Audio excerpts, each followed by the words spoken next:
Hello friends, welcome to Sonu's kitchen. આજે આપણે એકદમ યુનિક રીતે બનાવેલા મગની દાળના સ્ટફ ચીલા. એ ખાવામાં ટેસ્ટી તો છે જ, સાથે સાથે પ્રોટીન અને ફાઇબરથી પણ ભરપૂર છે. આ ચીલા નાના મોટા દરેક સભ્યને ખૂબ જ ભાવે છે. મગની દાળના ચીલા ટામેટાની ચટણી સાથે ખૂબ જ સરસ લાગે છે, જે આપણે એકદમ સાઉથ ઇન્ડિયન સ્ટાઇલ બનાવી છે. મગની દાળના ચીલા તમે સવારના નાસ્તામાં પણ લઈ શકો છો, રાત્રે ડિનરમાં પણ લઈ શકો છો. આ રીતે પ્લેન ચીલા પણ બાળકોને ખૂબ જ ભાવે છે. તો આપણે જોઈએ ટામેટાની ચટણી. ટામેટાની ચટણી બનાવવા માટે 1 નંગ ટામેટું, 3 થી 4 નંગ આદુના ટુકડા, 3 ચમચી દાળિયા, 3 ચમચી કોપરાનું ખમણ. મેં અહીં સૂકું ખમણ લીધું છે, તમે લીલું પણ લઈ શકો છો. 7 થી 8 મીઠો લીમડો, અડધી ચમચી મીઠું, અડધી ચમચી ખાંડ, 1 ચમચી સેવ, 3 ચમચી પાણી. આ બધું નાખી બરાબર ઝીણું પીસવાનું છે. પછી આ ચટણીમાં 2 ચમચી દહીં નાખી બરાબર મિક્સ કરવાનું છે. હવે એક કડાઈમાં 2 ચમચી તેલ ગરમ કર્યું છે. તેમાં 1 ચમચી અડદ દાળ,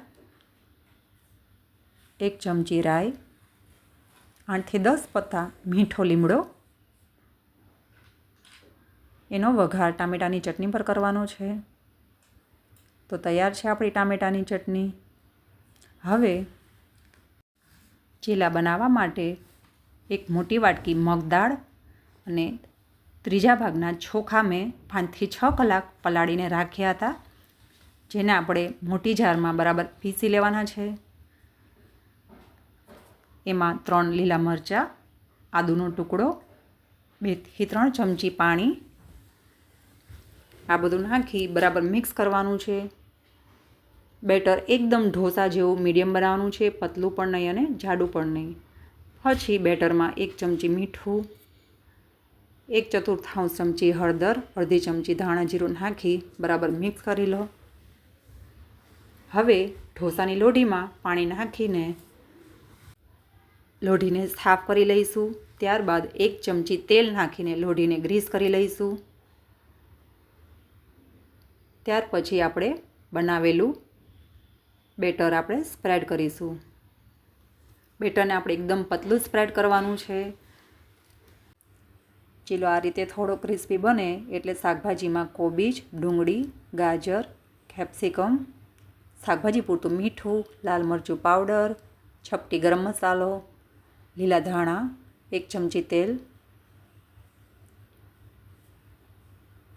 બનાવેલી ટામેટાની 1 ચમચી ચટણી, બધું શાકભાજી બરાબર મિક્સ કરી પૂરા ચીલા પર સ્પ્રેડ કરવાનું છે.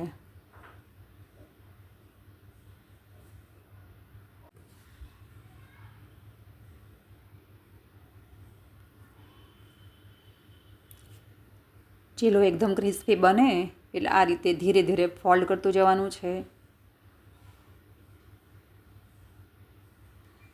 એના નાના નાના પીસ કરવાના છે.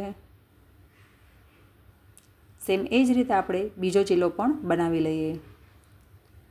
બેટરને એકદમ પતલું પાથરવાનું છે. ત્યાર પછી ઉપર શાકભાજી બધું નાખી, ચટણી બધું મિક્સ કરીને આ રીતે બરાબર સ્પ્રેડ કરી ફોલ્ડ કરતું જવાનું છે. શાકભાજી તમે તમારા પસંદગીના પણ લઈ શકો છો. સાથે ચીઝ અને પનીર પણ યુઝ કરી શકો છો. તો તૈયાર છે આપણા મગની દાળના સ્ટફ ચીલા, જે ટામેટાની ચટણી સાથે સર્વ કરવાના છે. મગની દાળના ચીલા ટામેટાની ચટણી સાથે ખૂબ જ સરસ લાગે છે. આ ચીલાને તમે સવારના નાસ્તામાં અથવા તો રાતના ડિનરમાં પણ લઈ શકો છો.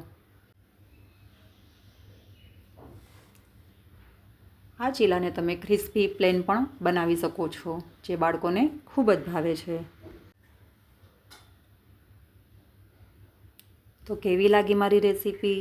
કોમેન્ટ બોક્સમાં કોમેન્ટ કરી જરૂર જણાવજો.